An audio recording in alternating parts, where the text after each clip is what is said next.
Sponsor by IMADC को किसान bacterial fertiliser र अन्नपूर्ण किसान।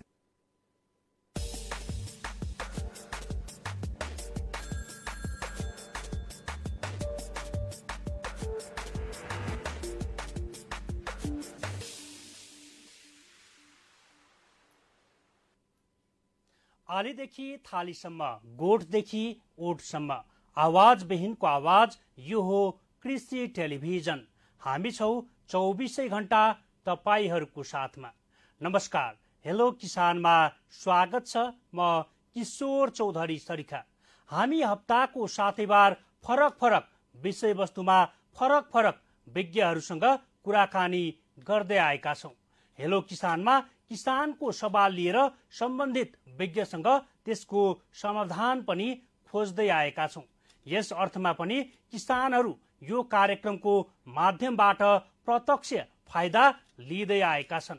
आज हामी पशु आहारको विषयमा कुराकानी गर्दैछौँ। पशु आहारमा ध्यान दिनुपर्ने कुरा, कस्तो आहार खुवाउने, तयारी कसरी गर्ने, आज हामी छलफल गर्नेछौँ। आज हामीसँग कुराकानी गर्नका लागि वरिष्ठ पशु आहार विज्ञ डाक्टर हुस्नेद आजाद हुनुहुन्छ।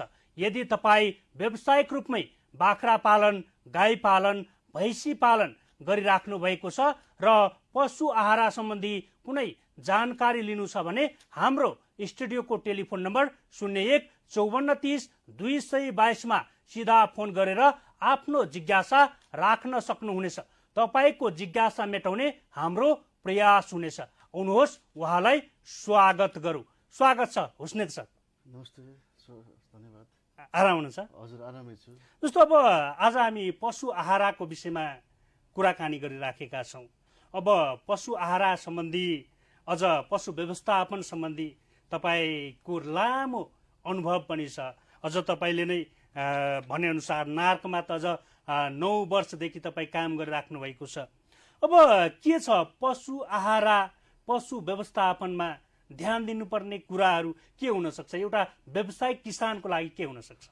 हजुर, यो सबभन्दा पहिला इम्पोर्टेन्ट कुरा के हुन्छ भन्दाखेरि अब पशुको व्यवस्थापन भन्ने बित्तिकै हामीले के बुझ्नुपर्छ भन्दाखेरि व्यवस्थापनमा सबभन्दा पहिला उसको गोठहरू, अनि उसको बस्ने, अब जस्तै बस्ने मतलब अब हाउसिङ सिस्टम भन्छन् त्यसलाई, अनि त्यसपछि पाठापाटी राख्ने ठाउँ, अनि त्यसपछि बोकाहरू राख्ने ठाउँ होइन, अनि त्यसपछि ब्याएको छुट्याएर राख्ने ठाउँ, अनि बच्चा ब्याएको बच्चासहित राख्ने ठाउँ, यिनीहरू, अनि पानी खुवाउने ठाउँ, यिनीहरू सबै हाउसिङ सिस्टममा परे। अब त्यसपछि त्यस्तै अब हाम्रो के हुन्छ भन्दाखेरि अर्को इम्पोर्टेन्ट कुरा, अब हाउसिङ त गरायौँ, अब खानको लागि त आहार चाहियो, अनि त्यसपछि हामीले तिनीहरूलाई के आहारहरू कसरी खुवाउने, पशुको जात अनुसार चाहिँ हामीले चाहिँ त्यसलाई खुवाउनुपर्छ।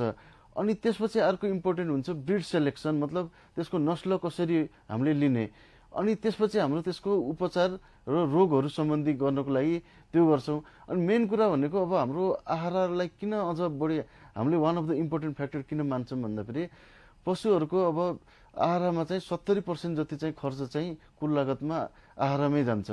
त्यही भएर अब किसानहरूको कस्तो हुन्छ भन्दाखेरि उनीहरूले आहारको चाहिँ खर्च घटाउन सक्यो भने किसानहरूको चाहिँ उत्पादनबाट फाइदा हुन्छ। मेन हाम्रो चाहिँ च्यालेन्जिङ अब किसानहरूको, हाम्रो रिसर्चहरू पनि न्युट्रिसनल जति ट्रायलहरू भएको थिए रिसर्चहरू, फिड कस्ट कसरी घटाउने ताकि किसानले त्यो घटाएको फिड कस्टबाट जनावरहरूलाई खुवाएर उसले कम लागत दानामा, आहारमा, अनि त्यसपछि त्यसबाट बढी फाइदा लिन सकोस्। हाम्रो चाहिँ विशेष यो टार्गेट चाहिँ यो हुने गर्छ। अनि अब यसको लागि चाहिँ अब हाम्रो नार्कले पनि अब पशु आहार सम्बन्धी पनि धेरै हुन्छ। तपाईँको रुमिनेन्ट्समा जस्तै गाई, भैँसी, भेडा, बाख्राको अलग अलग विभिन्न किसिमको अनुसन्धानहरू, अनि त्यस्तै नन रुमिनेन्ट्समा अब जस्तै बङ्गुर अनि कुखुराहरूको पनि अलग अलग ट्रायलहरू यसरी गरेर अनि त्यसबाट हाम्रो आउटपुटहरू दिने गर्छन्। अनि अब यस्तो पनि छ, अब तपाईँको अनुसन्धान गरिसकेको कुराहरू, जस्तै अब अनुसन्धान गरेपछि त्यो कुराहरू किसानको फिल्डमा पनि तपाईँको त्यो कतिको त्यो हामीले कुनै ट्रायल त गऱ्यौँ, अनि त्यो किसान त्यो एप्लिकेबल छ कि छैन भन्ने किसानको फिल्डमा पनि चेक गर्छौँ। अनि त्यो काम चाहिँ हाम्रो राष्ट्रिय बाह्य अनुसन्धान केन्द्र भन्नेले चाहिँ तपाईँको बालीको, अनि पशुपन्छीको, माछाको सबैको गर्छ। अनि त्यो हाम्रो चाहिँ यसरी हामीले फलोअप गरेर गरिरहेको हुन्छौँ।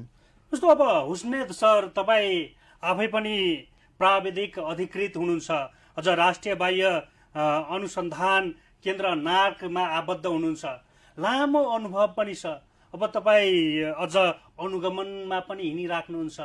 अब के पाउनुहुन्छ? जस्तो अब तपाईँ किसानहरूको गोठसम्म पुग्नुहुन्छ होला होइन, उहाँहरूले पशुपालन गरिराखेको ठाउँसम्म पुग्नुहुन्छ होला, के पाउनुहुन्छ? अधिकांश किसानहरू ज्ञान लिएरै पालेका छन् अथवा लहैमा पनि पालेका छन्, के भेट्नुहुन्छ? उहाँहरूले पशु व्यवस्थापन कसरी गरिराख्नु भएको छ भन्ने पनि प्रश्न उठ्ला।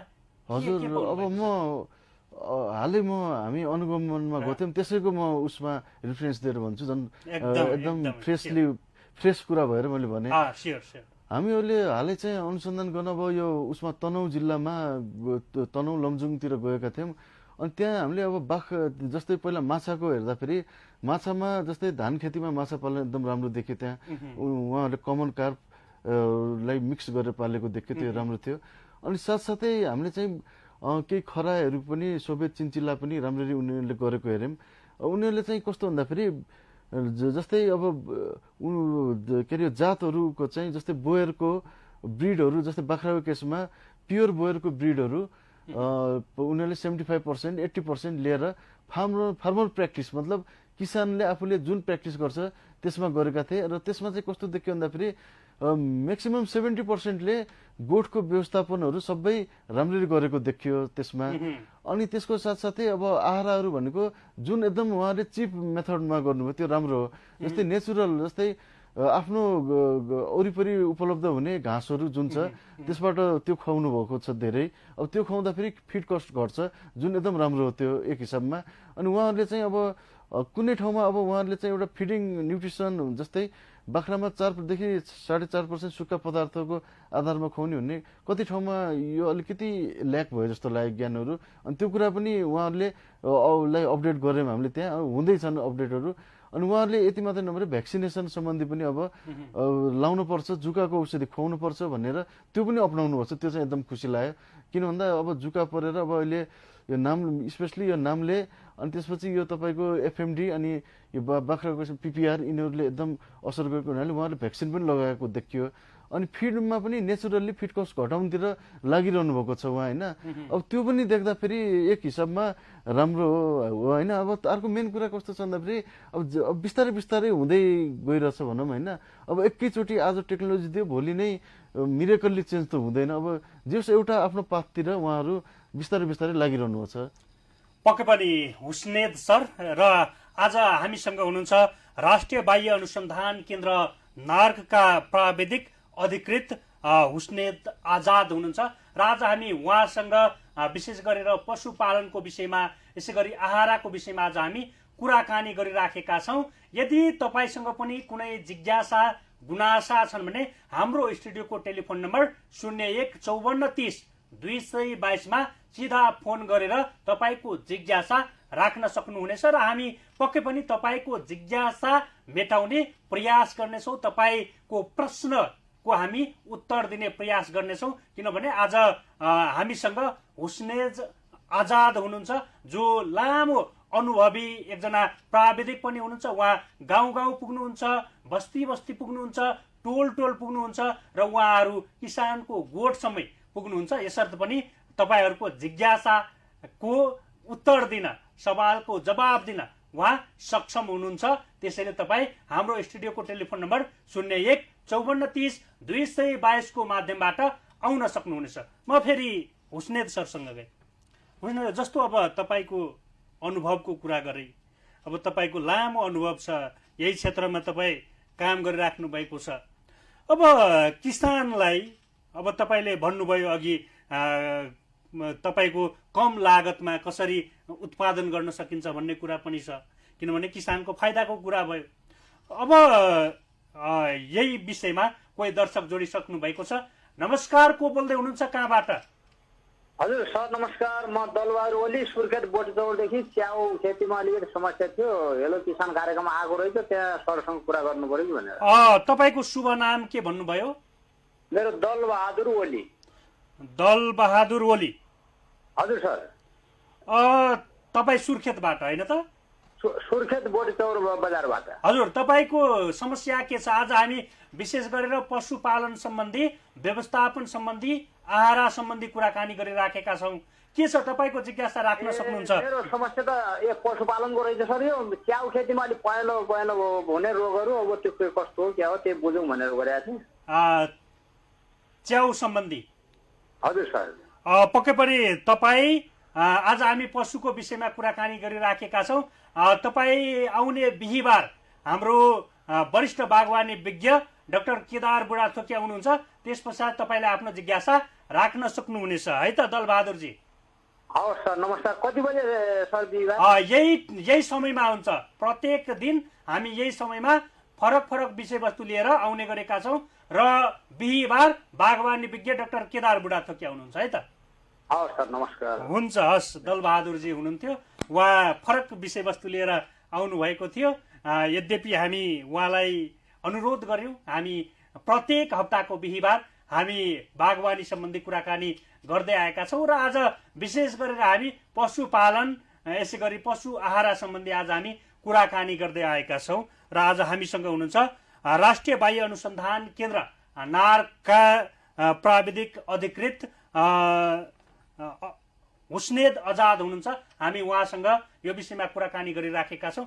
अब हुस्नेद सर, म अघि पनि भने किसानहरू अब तपाईँको कसरी हुन्छ लागत घटाउने, फाइदा बढी लिने भन्ने कुरा छँदैछ। अब तपाईँ एकजना प्राविधिकको हिसाबले तपाईँ, मैले अघि पनि भने गोठ गोठमा पुगिराख्नु भएको छ होइन, किसानको प्रत्यक्ष निगरानी गरिराख्नु भएको छ। के सुझाव दिनुहुन्छ ती किसानहरूलाई जो बढीभन्दा बढी नाफा कमाउन सकोस् कम लागतमा? के भन्नुहुन्छ सर? सबैभन्दा पहिला मैले अघि नै भने फिड कस्ट घटाउनु पर्छ भन्ने कुरा एउटा इस्यु भयो।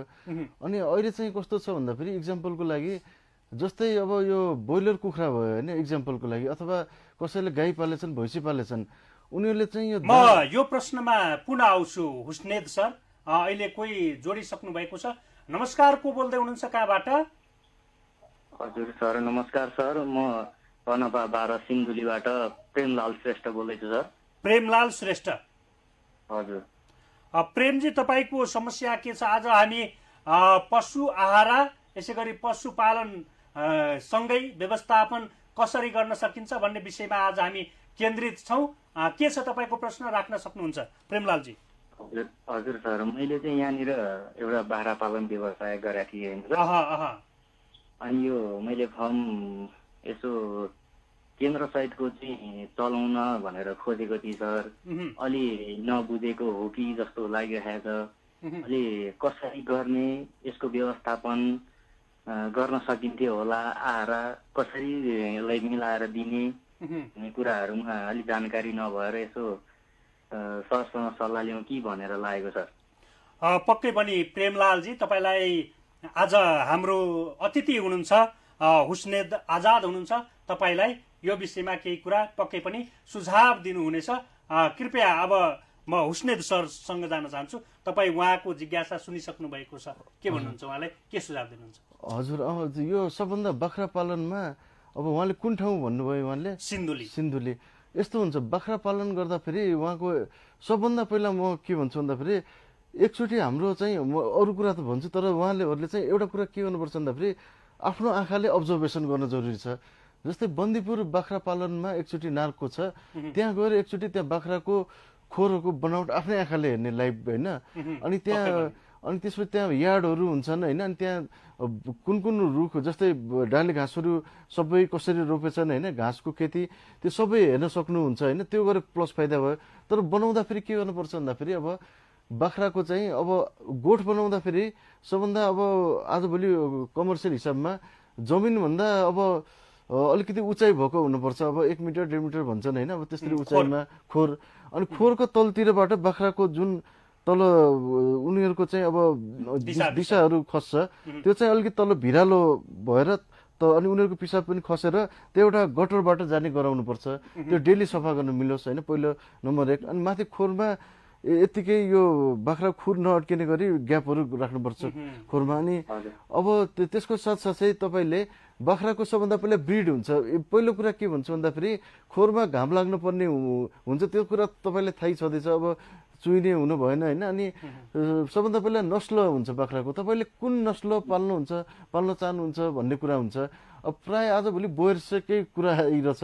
बोयर्सको अब यस्तो हुन्छ, अब बोयर्सको बोकाहरू तपाईँले एफोर्ड गर्न सक्नुहुन्छ कि हुँदैन भन्ने कुरा हो।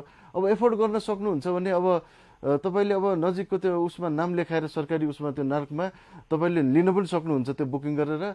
नभए अब यो बोयर्सको नभए तपाईँले अब खरी क्रस, त्यहाँ खरी र अब बोयरको क्रस गर्न पनि सक्नुहुन्छ त्यो ठाउँमा। अब त्यहाँको बोयरसित लोकल क्रस गर्न सक्नुहुन्छ। अनि प्रोपोज के हो, तपाईँले अब जस्तै बोकाहरू मासुको लागि पाल्नुहुन्छ कि तपाईँले पाठापाटी बेच्नको लागि पाल्नुहुन्छ कि अब त्यसको बोकाहरू बनाए जस्तै माउहरूलाई अलि हुर्काएर बेच्न चाहनुहुन्छ, त्यो इम्पोर्टेन्ट पोइन्ट होइन।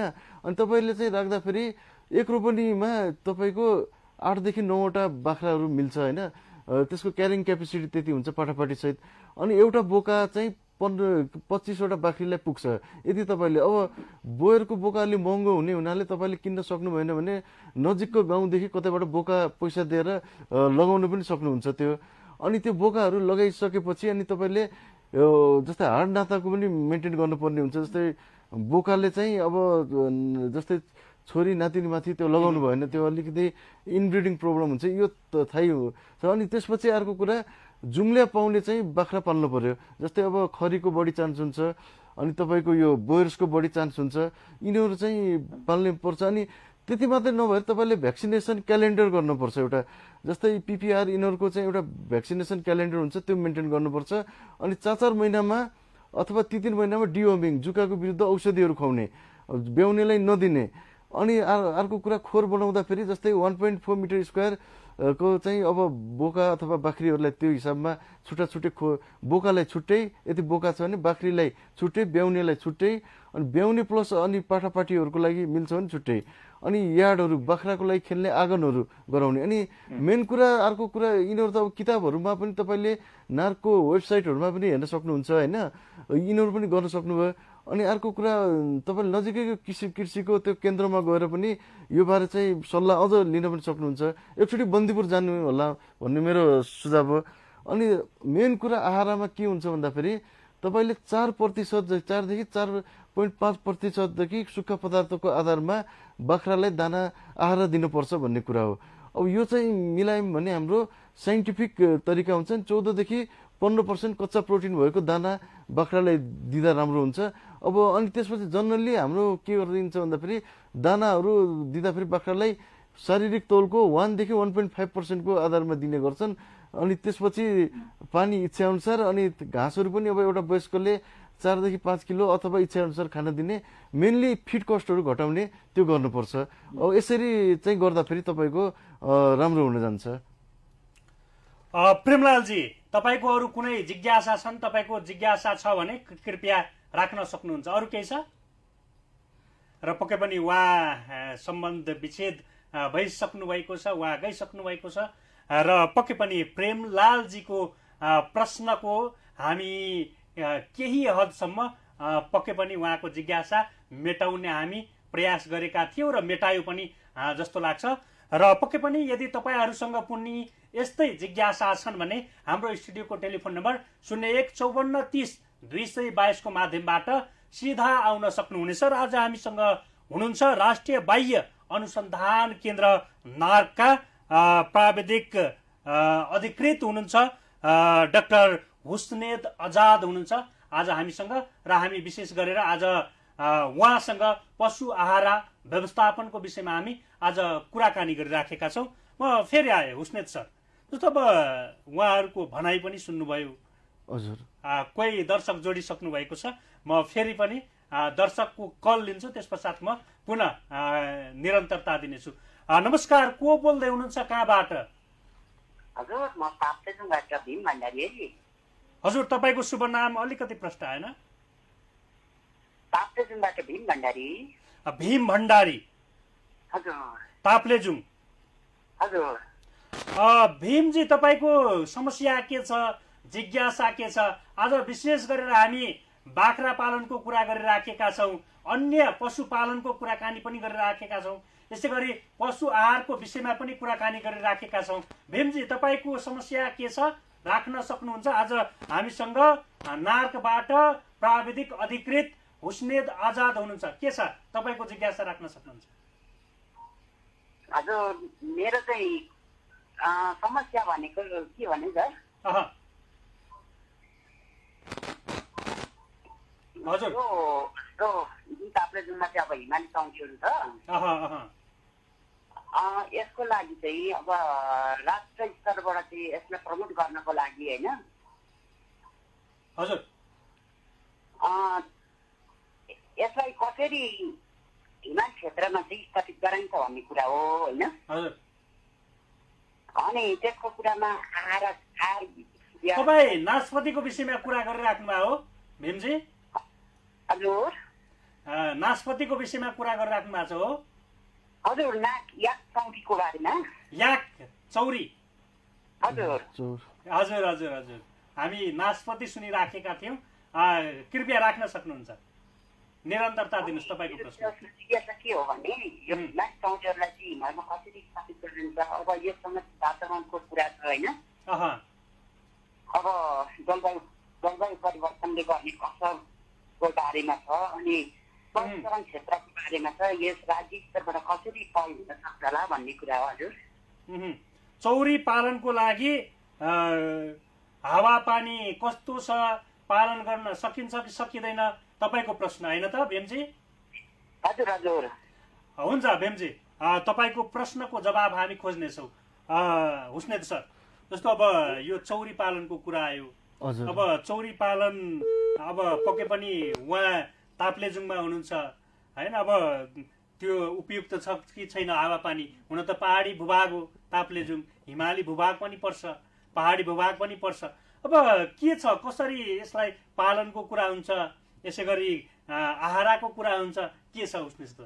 अब यसमा कस्तो छ भन्दाखेरि चौरीको अब हिमालयन रेन्जमा 3000देखि माथिल्लो हाइटमा भन्ने कुरा हो यो यसको कन्सेप्ट। अब जस्तै नेपालको केसमा अब जिरी, जुन हाम्रो जिरी छ, जिरीदेखि हजुर दोलखा जिल्लाको जिरीदेखि माथितिर चाहिँ अलि माथिल्लो हाइटमा चाहिँ चौरी पालनहरू बढी भएको हुन्छ।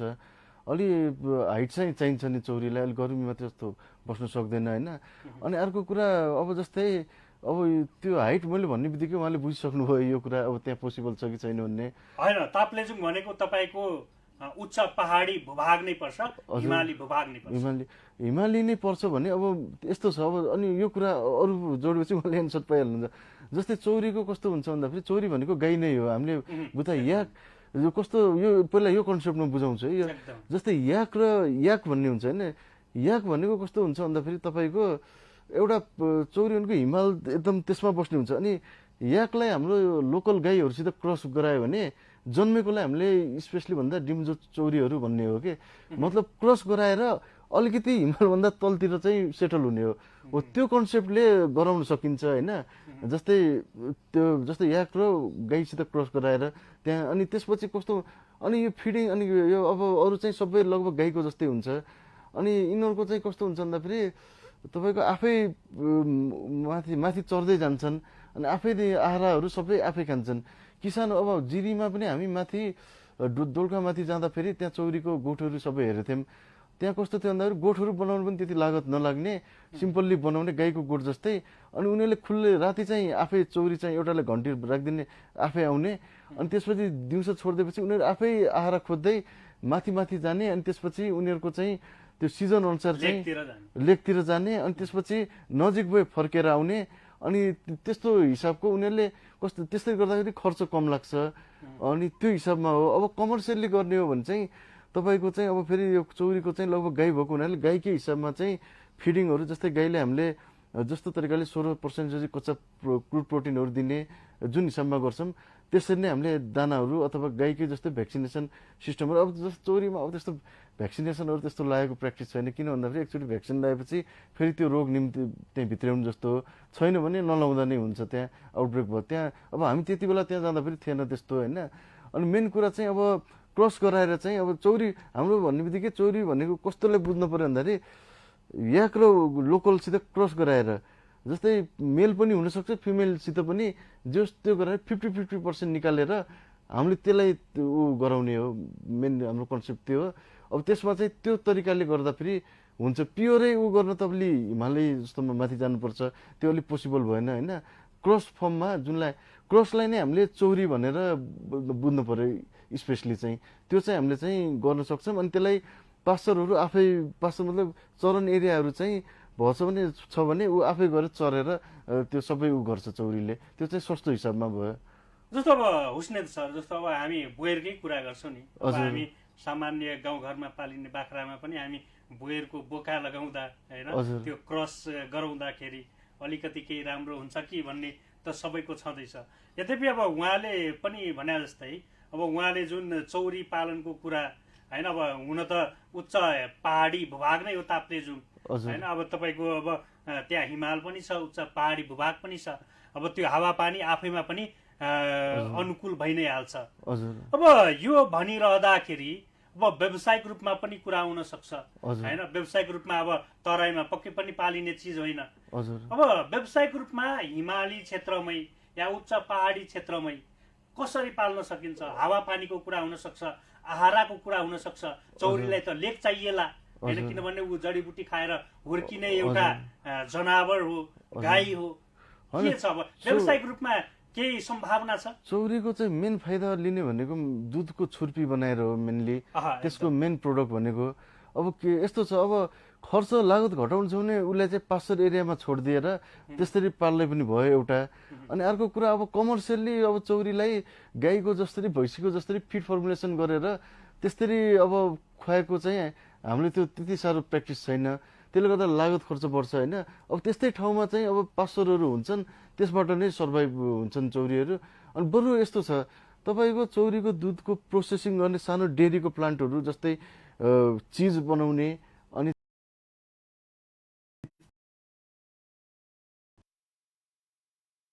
त्यसपछि छुर्पी बनाउने सानो प्लान्टहरू राखेर बरु त्यसमा प्रमोट गर्दा फेरि अझ राम्रो हुन्छ होइन। हिमालमा नहुने, त्यस्तो नहुने भन्दा पनि त्यो तपाईँको नेचुरल रिसोर्सहरू फिडहरूबाट नै फाइदा लिनतिर लाग्दा बेस्ट हुन्छ।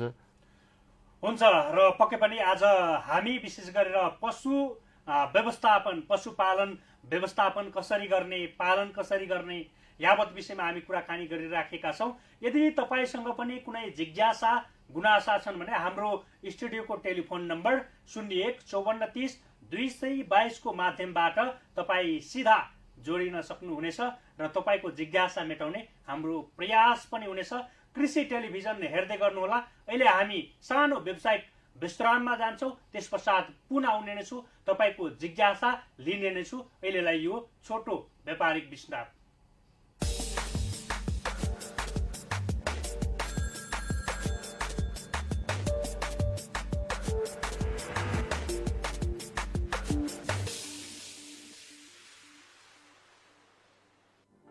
वर्षौंको अध्ययन र अनुसन्धानपछि शक्ति मिनरल्सको उत्कृष्ट उत्पादनहरू अब बजारमा।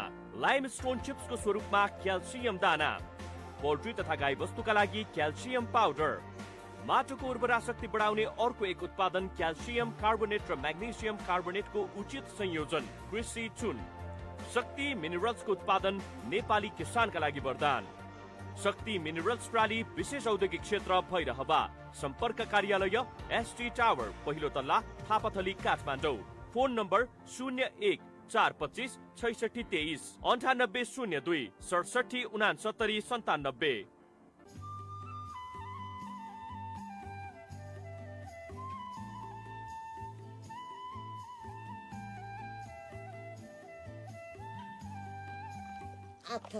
यो मकै छोडाउँदा छोडाउँदा म त दिक्कै भइसकेँ, हातमा सबै ठेला उठिसक्यो।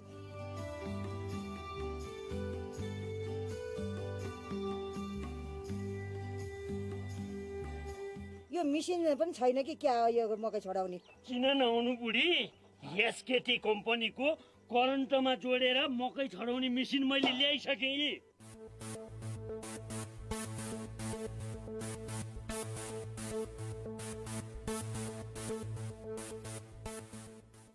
ल माने मैले। कसलाई? मलाई? तिमीलाई होइन, एस केटीलाई।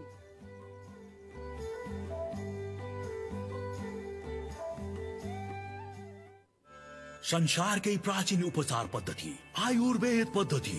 आयुर्वेदको दुनियाँमा नेपालकै एक मात्र सुविधा सम्पन्न आयुर्वेद हस्पिटल अष्टाङ्ग आयुर्वेद हस्पिटल।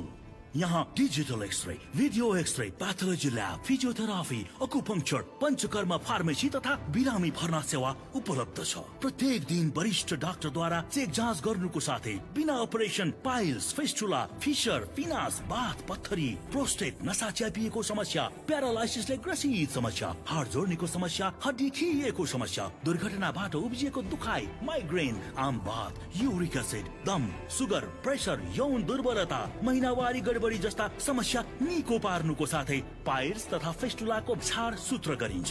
सस्तो र भरपर्दो सेवाको लागि सधैँ र सदैवको लागि Ashtanga Ayurveda hospital and research centre प्राली। कलङ्की सम्पर्क 9842 9820 35, कोटेश्वर सम्पर्क 9841 60 20 35, इटहरी सम्पर्क 9840 9821 35, चितवन सम्पर्क 9843 96 69 84 र बुटवल सम्पर्क 9857 082 035।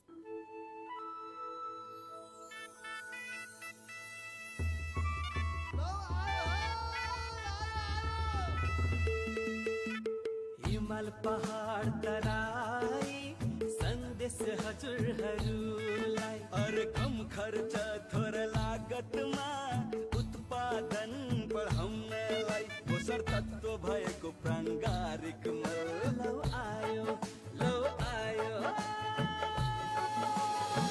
के आयो किएलाई तोखै छुवला कथिएलाई किसान बायो ब्याक्टेरियल अर्ग्यानिक फर्टिलाइजर।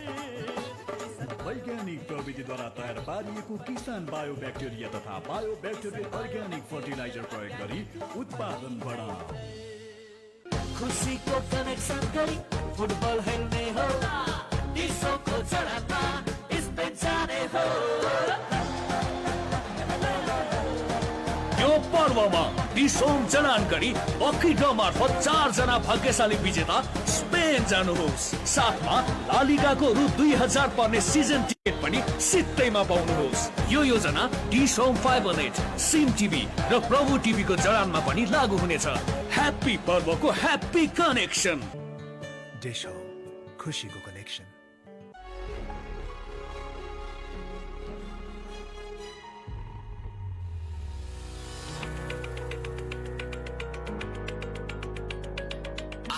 माटोमा पसिना बगाउँछौँ, पौरखी हातले धरती सजाउँछौँ, चुनौतीलाई बदल्छौँ अवसरमा,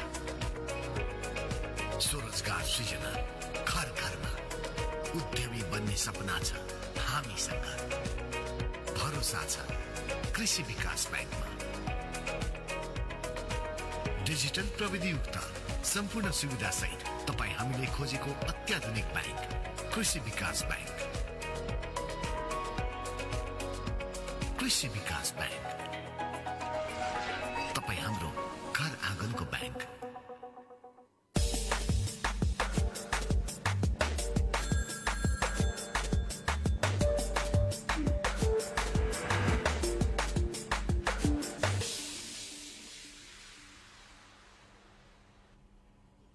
विश्रामपछि पुनः स्वागत छ कार्यक्रम हेलो किसानमा।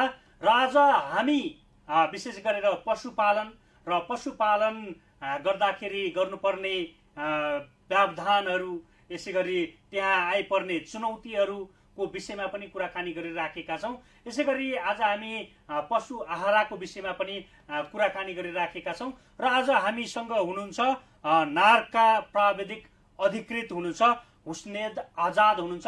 यदि तपाईँ पनि पशुपालन गरिराख्नु भएको छ, कुनै समस्या जिज्ञासा छन् भने हाम्रो स्टुडियोको टेलिफोन नम्बर 01 54 30 222 को माध्यमबाट सिधा सम्पर्क गर्न सक्नुहुनेछ र तपाईँको जिज्ञासा मेटाउने हाम्रो प्रयास हुनेछ। म हुस्नेद सरसँग आएँ। हुस्नेद सर, जस्तो अब तपाईँ त लामो अनुभवी पनि हुनुहुन्छ, अब पशुपालन कसरी गर्ने होइन, त्यसको हावापानीको कुरा हुनसक्छ, रोग व्याधिको कुरा हुनसक्छ, विभिन्न चुनौतीको कुरा हुनसक्छ, होइन, आहारको कुरा हुनसक्छ लगायत विषयवस्तुमा तपाईँ अनुगमन गरिरहँदाखेरि, अध्ययन गरिरहँदाखेरि, अनुभव बटुलिरहँदाखेरि अब के देखिन्छ? तपाईँ एकजना किसानको घरमा पुग्दाखेरि होइन, त्यहाँको अवस्था तपाईँ पक्कै पनि निहाल्नुहुन्छ होला। म यो विषयमा पुनः आउनेछु। कोही दर्शक जोडिसक्नु भएको छ। नमस्कार, को बोल्दै हुनुहुन्छ, कहाँबाट?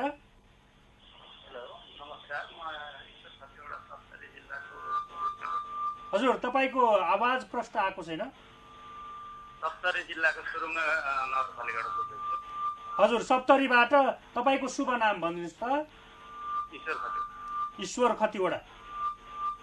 हजुर, ईश्वरजी, तपाईँको समस्या के छ, जिज्ञासा के छ? आज हामी पशु आहार यसै गरी पशुपालन सम्बन्धी हामी कुराकानी गरिराखेका छौँ र हामीसँग नारका वरिष्ठ प्राविधिक हुनुहुन्छ, अधिकृत हुनुहुन्छ, उहाँलाई राख्न सक्नुहुनेछ। के छ तपाईँको जिज्ञासा?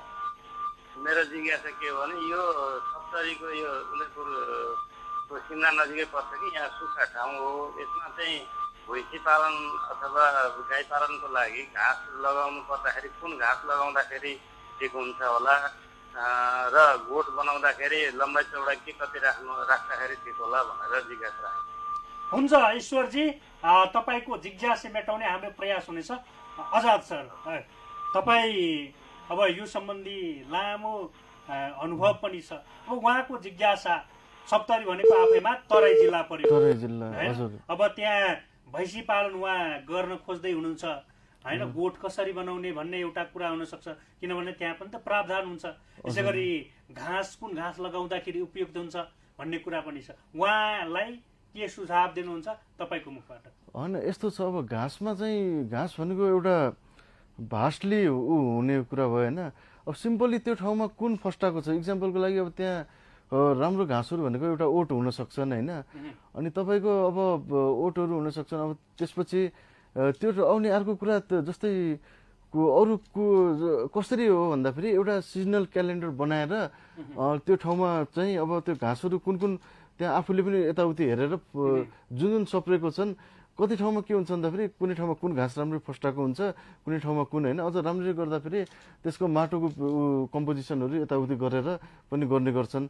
अब त्यहाँ ओट भनेको कस्तो हुन्छ भने अलिकति तपाईँको भैँसीको पनि अलि यो बढी के अरे यो दुधहरू दिने भन्ने यो तराईको लागि राम्रो भन्ने मानिन्छ। नेपियरहरू छन् होइन, थुप्रै छन्। अब त्यो अब त्यसरी गर्न सक्नुहुन्छ। अनि अर्को कुरा चाहिँ अब कस्तो छ भन्दाखेरि यो तराई एरियामा चाहिँ मेन कुरा भनेको यो तराईमा मात्रै जताततै यो आहाराको हिसाबमा गर्दाखेरि यो सुक्खा टाइम स्पेसली यो यो के अरे असारतिर त ठिकै हुन्छ होइन, हरियालीमा। त्यति बेला गाई भैँसी पाल्ने भने तपाईँको हे र साइलेजलाई जोड दिनुपर्ने हुन्छ होइन। हे भनेको घाँसहरूलाई सुकाएर राखेर पछि यो कम भयो यो पाइने बेलामा चाहिँ आजाद सर, यहाँ त तपाईँको तराईमा अझ तपाईँको परालहरू हुन्छ नि, परालहरू तपाईँको सुकाएर राखेको हुन्छ वर्षौदेखि। त्यसलाई काटेर त्यहाँ कुड मिलाएर होइन, अब त्यो त्यहाँ तराईमा छँदैछ। अब तपाईँले भने जस्तै अन्य घाँसहरू पनि लगाउन सकियो। अब गोठको कुरा आयो, हजुर। यो घाँस, अनि यो घाँसमा कस्तो हुन्छ भन्दाखेरि घाँस खेती यस्तो ठाउँमा गर्नु पर्यो कि जसमा उसको तुलनामा कि जस्तै अन्न घाँस रोपेर, जस्तै अन्न रोपेर फाइदा छ भने वही घाँस भन्ने कुरा आउन सक्छ होइन। त्यही भएर कम खर्चिलो जग्गामा गर्नुपर्छ घाँसको होइन। यिनी अनि गोठ अनि यो कुराहरू आउँछ।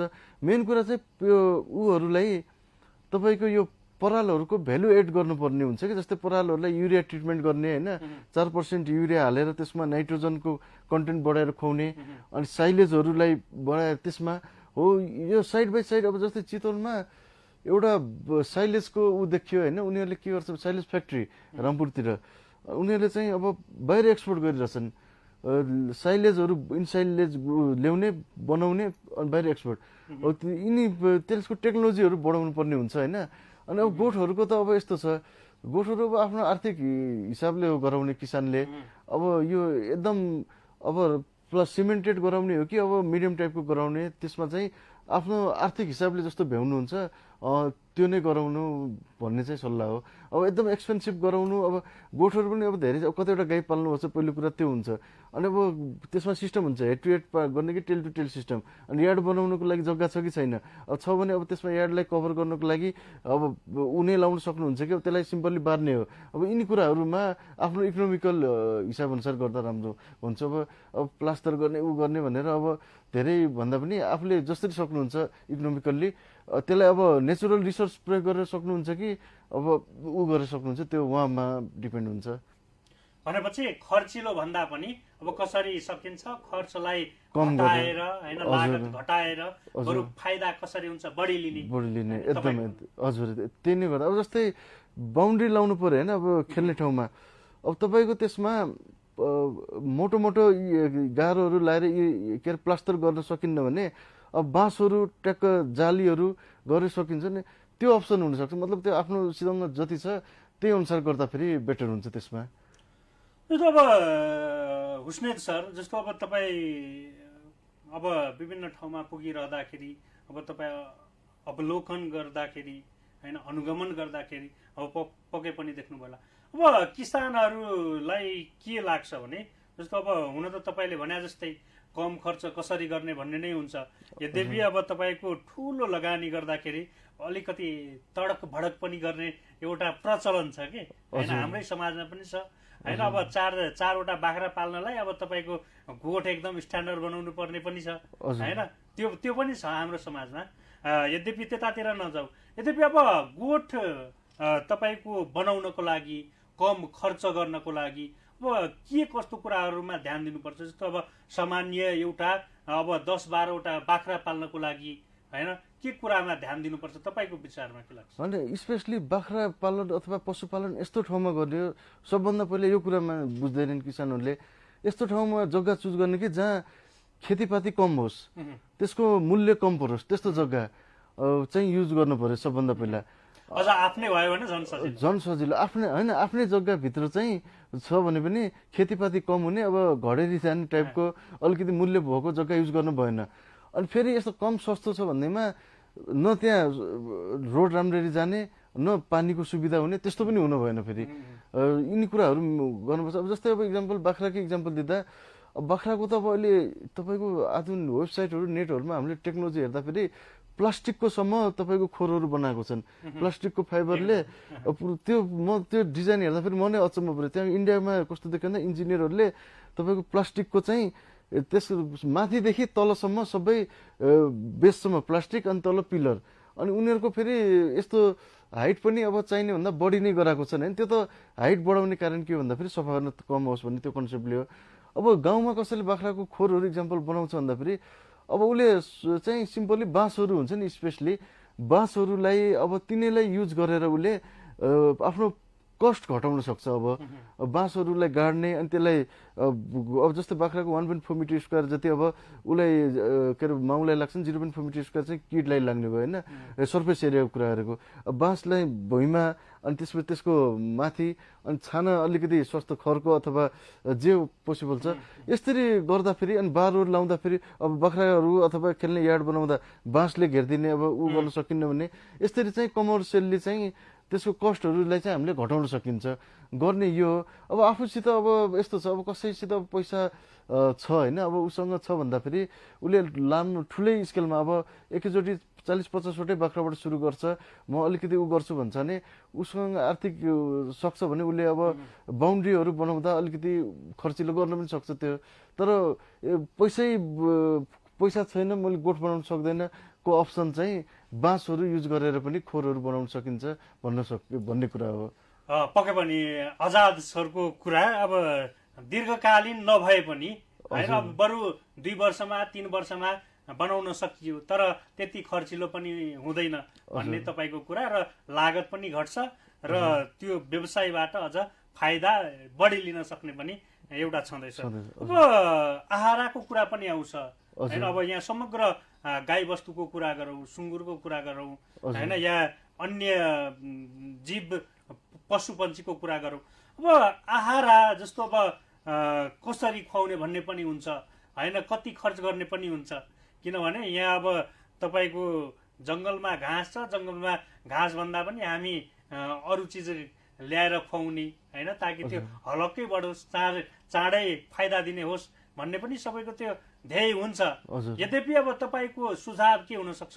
आहाराको कुरा आउँछ होइन, दानाको कुरा आउँछ, के छ तपाईँको सुझाव? के मेन कन्सेप्ट मैले हरेक अहिलेसम्म जतिचोटि आएँ मैले यो कुरा बुझाउँछु, बुझाइरहनु पनि पर्छ। किन भन्दा एउटै कुरा चाहिँ बुझाइरहँदा नै जति हुन्छ त्यति चाहिँ रिपिट गरेर भन्नु नै पर्छ हामीले, किन भन्दा क्याचेबल हुँदैनन् होइन। त्यही कुरा हो, तर सम्झाइरहनु पर्छ। इक्जाम्पल मैले जस्तै कस्तो भन्दाखेरि हामीले उग्राउने जनावरलाई सधैँ सुक्खा पदार्थको दानाको कुरा गर्दा सुक्खा पदार्थको आधारमा आहारा दिन्छौँ दैनिक। अब अहिले गाईलाई 2.5 भन्छ, 3मै मेन्टेन गरिसकेको छ, भैँसीलाई पनि 3% सुक्खा पदार्थ। अनि सुक्खा पदार्थमा अनि बाख्रालाई 4 देखि 4.5, भेडालाई पनि लगभग 3.5 देखि 4कै आधारमा सुक्खा पदार्थको आधारमा दैनिक आहारा दिनुपर्छ। अनि त्यो कुल सुक्खा पदार्थमा 1/3 दानाबाट 2/3 घाँसबाट। अब हामीले के जान्नुपर्छ भन्दा कसैले दानाको ठाउँमा सुक्खा पदार्थ घाँसैबाट पनि पुर्याउन सक्छ भने उसको त फिडिङ कस्ट त घट्यो नि। अब त्यसको लागि उसको गाउँमा घाँसहरू उत्पादन बढी छ भने जस्तै 6 किलो घाँसबाट मानौँ 2 किलो जति सुक्खा पदार्थ, जस्तै घाँसमा हामीले 20 देखि 22% ड्राई म्याटर चाहिँ हामीले नर्मल्ली यो गर्छौँ होइन। जस्तै अब सहरमा अथवा अलिकति कमर्सियली कसैले पाल्यो भने उसले दाना पनि दिइरहेको हुन्छ आफैले बनाएर या कमर्सियल हिसाबमा, अनि 1/2 चाहिँ घाँसबाट पनि दिएको हुन्छ।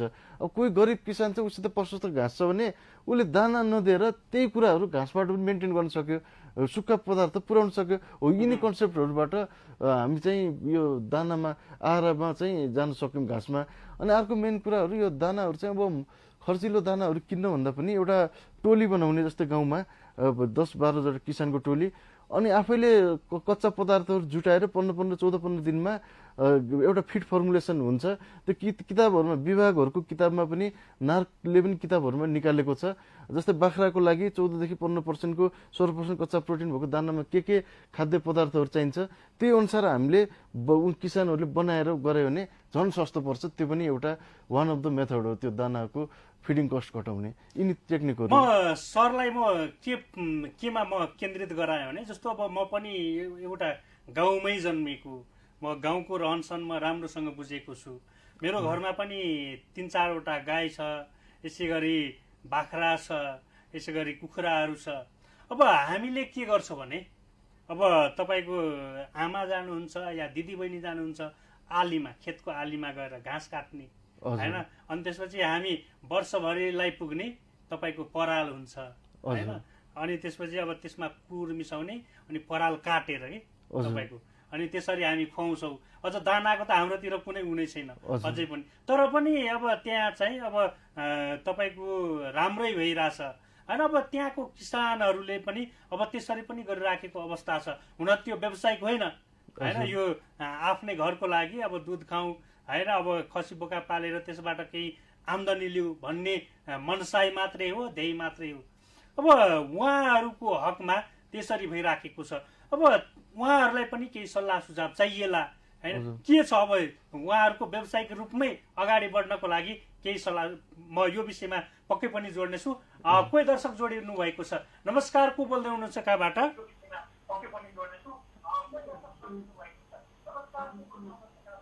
हजुर, म पाल्पादेखि मोहन पौडेल। तपाईँको टेलिभिजनको भोल्युम अफ गरिदिनु होला, तपाईँको कुरा हामी प्रश्न सुन्न सकेका छैनौँ। म पाल्पादेखि हो।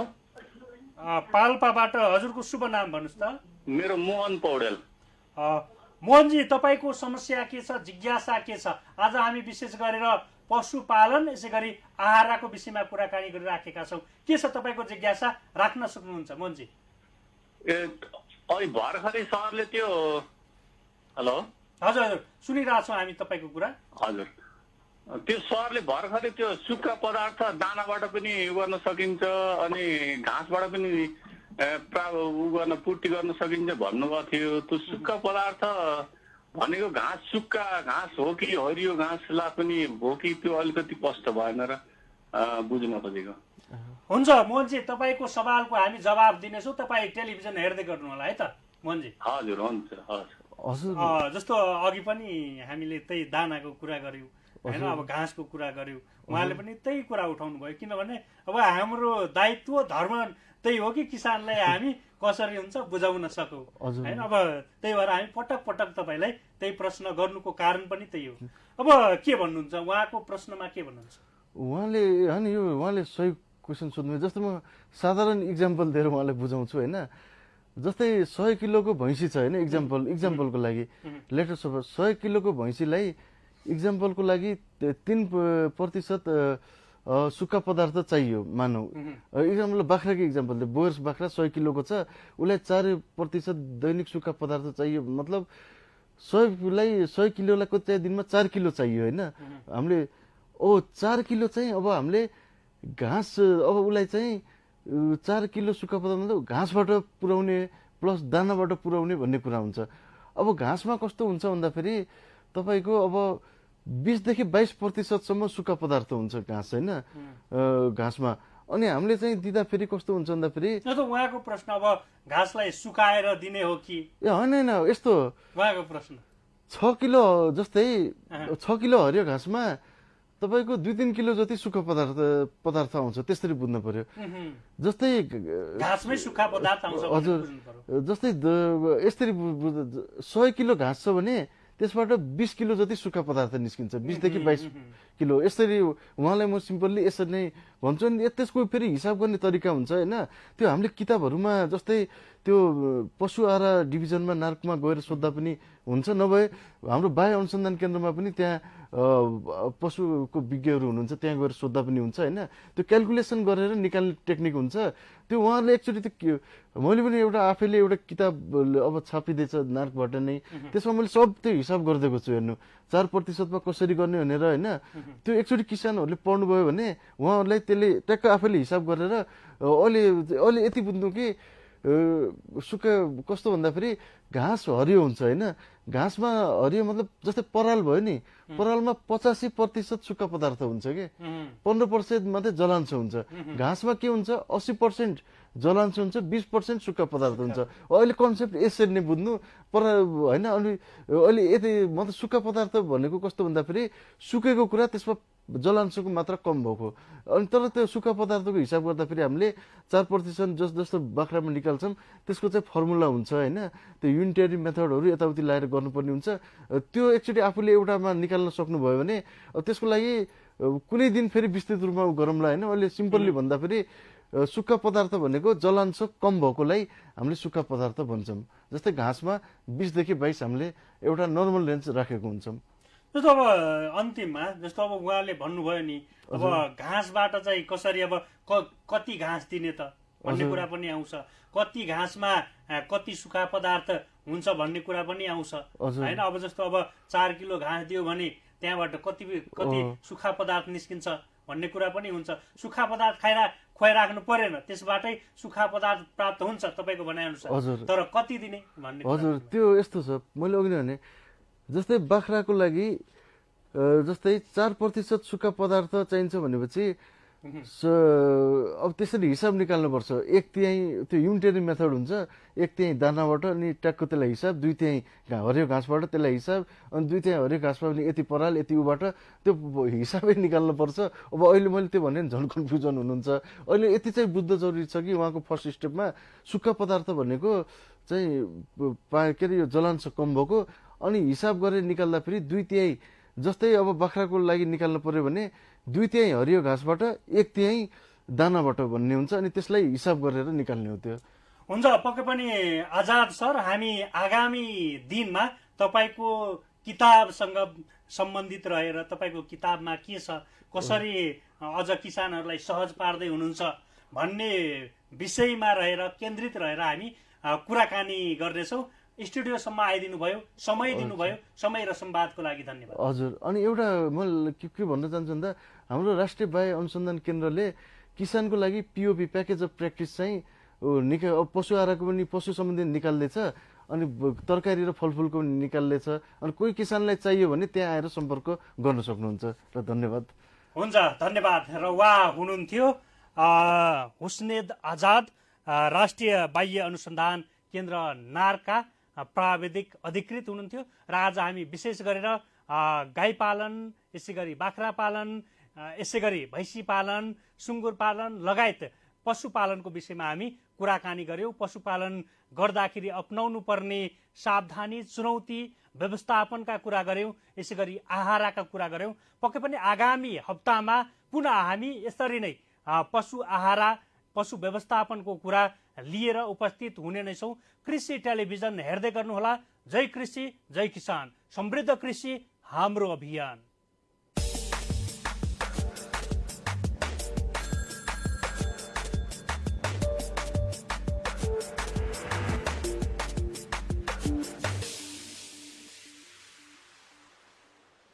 स्पोन्सर बाय IMADC को किसान बैक्टेरियल फर्टिलाइजर र अन्नपूर्ण किसान।